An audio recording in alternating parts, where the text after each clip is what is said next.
faced attacks. We took the hits. We weathered the storms, but we stood our ground. We set out a vision. We executed on that vision, and we produced historic results. And the people of this state have responded in record fashion. Now, while our country flounders due to failed leadership in Washington, Florida is on the right track. Florida Governor Ron DeSantis, nearly a 20-point difference over Charlie Crist. Following that decisive victory, the winning continues up and down the ballot there. Republican Senator Marco Rubio cruised to a third term after defeating challenger Val Demings. All this solidifies the state's red standing and lays out the blueprint for the grand old party. Here's one headline in the New York Post. Ron DeSantis shows he's future of the GOP. You see it, the future, DeSantis. And in the Wall Street Journal, the DeSantis Florida tsunami is what they're calling it. There's even talk of a 2024 presidential run.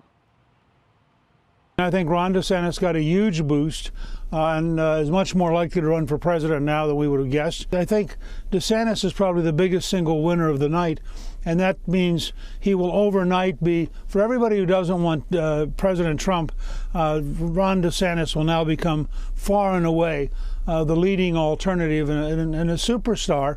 And frankly, you look at the size of his margins, you look at his reaction to the hurricane. As somebody said to me this morning, he just gets things done. Kellyanne Conway also gets things done. Former Trump senior counselor and Fox News contributor. Let's get some things done now and focus. What do you make of Ron DeSantis? And it wasn't just a little bit, it is a decisive win. It's huge. And now they have a veto-proof majority in the state legislature. We flipped 4 House seats there, including with Ana Paulina Luna, Hispanic woman in Pinellas County, a county that went for Obama, Trump, Biden. And so they're all over the place. But the depth and the width of the DeSantis win, and Marco Rubio's win as well, cannot be overstated in our third largest state.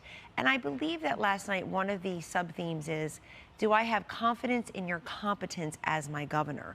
And sadly for the Republican Party, some of these Democratic governors got reelected in Michigan and Kansas and Wisconsin, certainly gave it up in Pennsylvania with a very deeply flawed Republican candidate on the ballot there who I think hurt Oz and some of those races down ballot.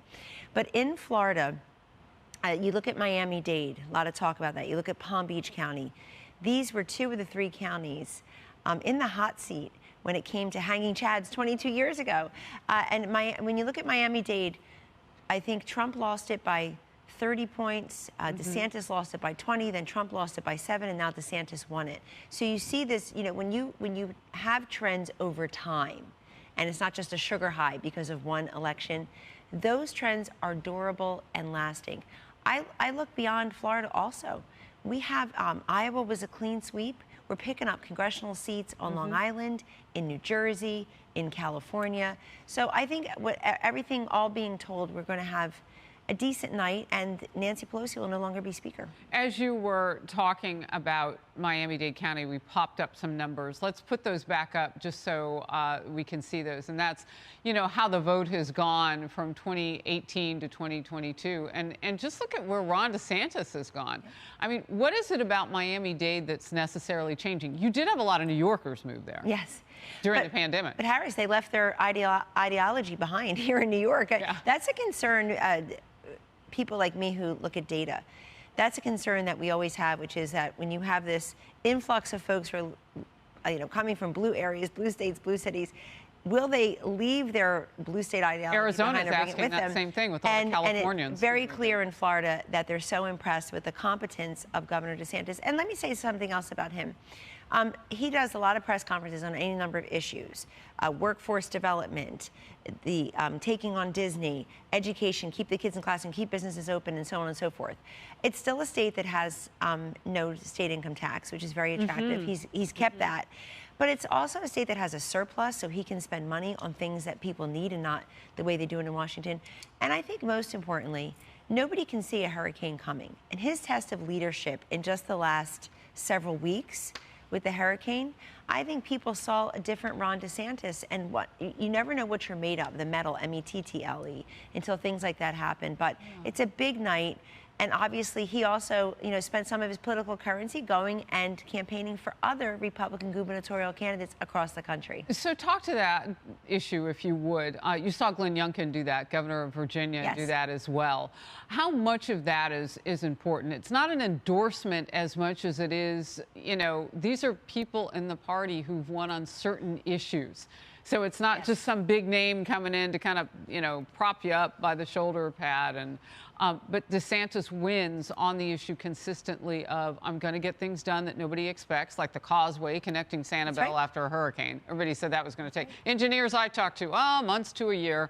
He got it done in less than 60 days. And then Glenn Youngkin on the parents issue. So why is that happening in this party, but it wasn't necessarily happening across the aisle? Well, it's not. And look, they were scaring the Democrats. What were their closing arguments? Scaring, scolding voters. They have to wake up today. So what worked for them? What worked for the Democrats? I think abortion was a bigger issue at the ballot box than people anticipated, because when you looked at the overall polling, abortion had faded as a top issue compared to June, July, and August, when it was dominating Google Trends. But Planned Parenthood, the pro-abortion groups, they spent over $400 million.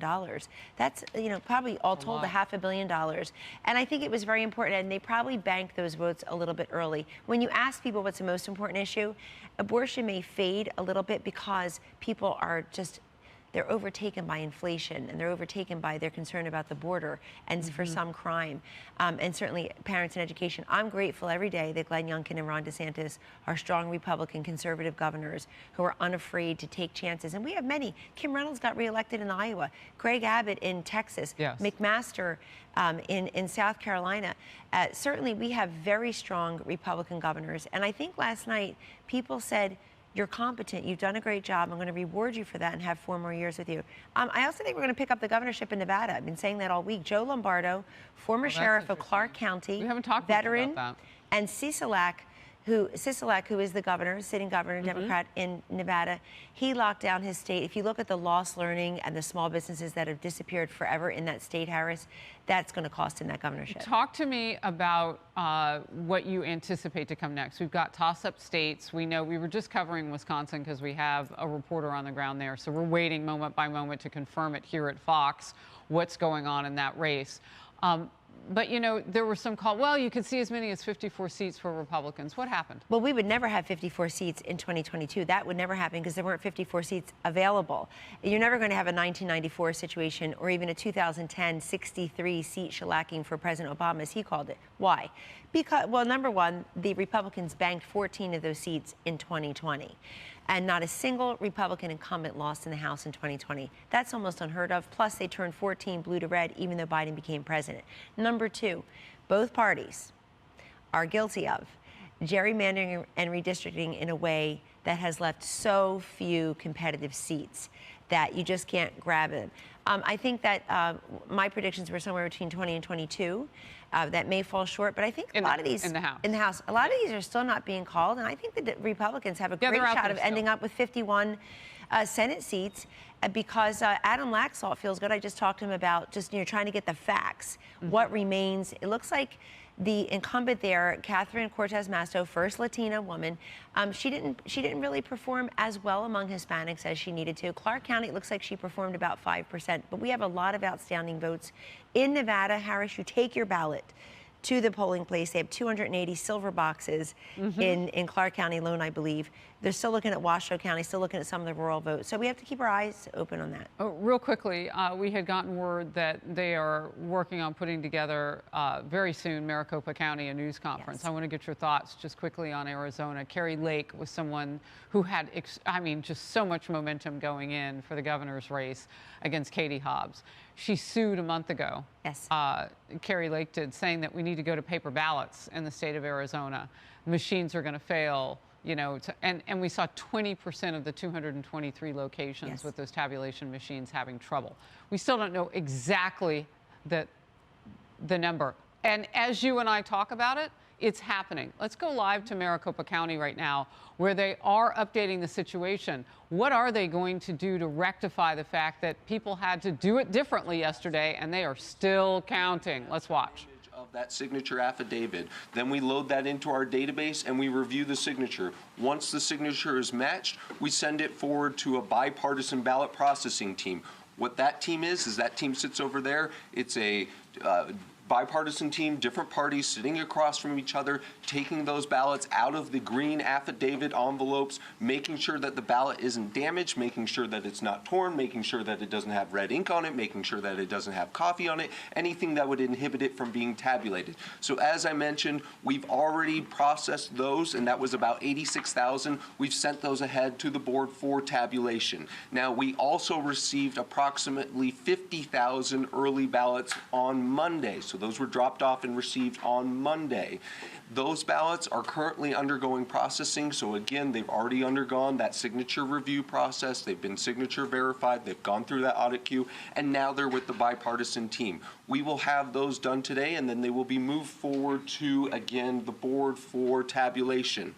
Finally, and this is the big number that is bigger than ever before, we received approximately 275,000 early ballots dropped off yesterday on election day. So that is what we were doing late last night. My team and I, if you saw us in the warehouse, we were receiving back those early ballots that are returned from the voting locations after the voting locations are closed.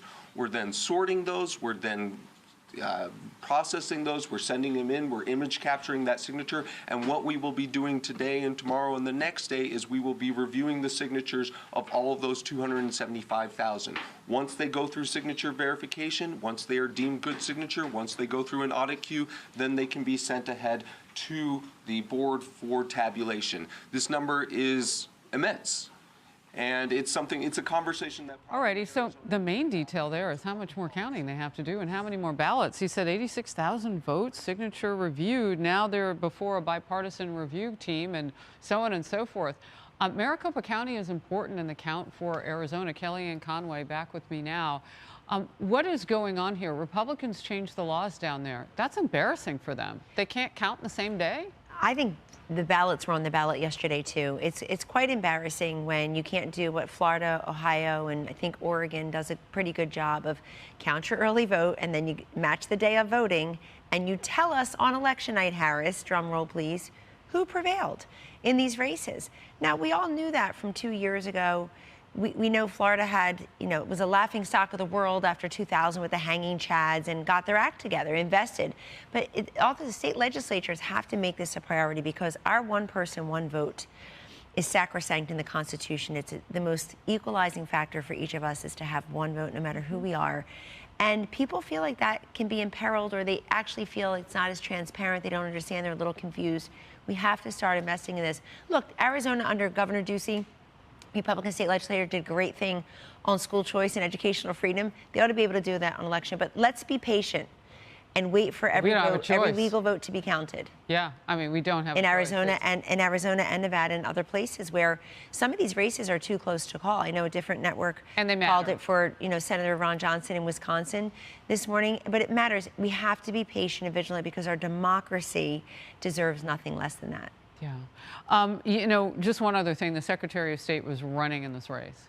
Yes. And that would be the person who's overseeing all of this. And the Republican Carrie Lake had pressed, can you get her to recuse herself from this process, the competitor Katie Hobbs. I don't know how we'll look at those issues going forward, but I just that seemed like a very well-informed gentleman that you showed. Yeah, and he told us what was going on. We just need we need people like that just to tell us and to do it in a very nonpartisan, non-controversial way. Look, Katie Hobbs should have recused herself from counting the votes and not recuse herself from debating her opponent. Because if democracy is on the ballot, it demands that these candidates debate. You know why, Harris? That is the free of charge way that we, the voters, get to look at the two candidates side by side and decide who our leader should be. All right. More debates, please. Good to see you. Thanks for being here for the breaking news, because we just happened to be talking about it when that happened. All right.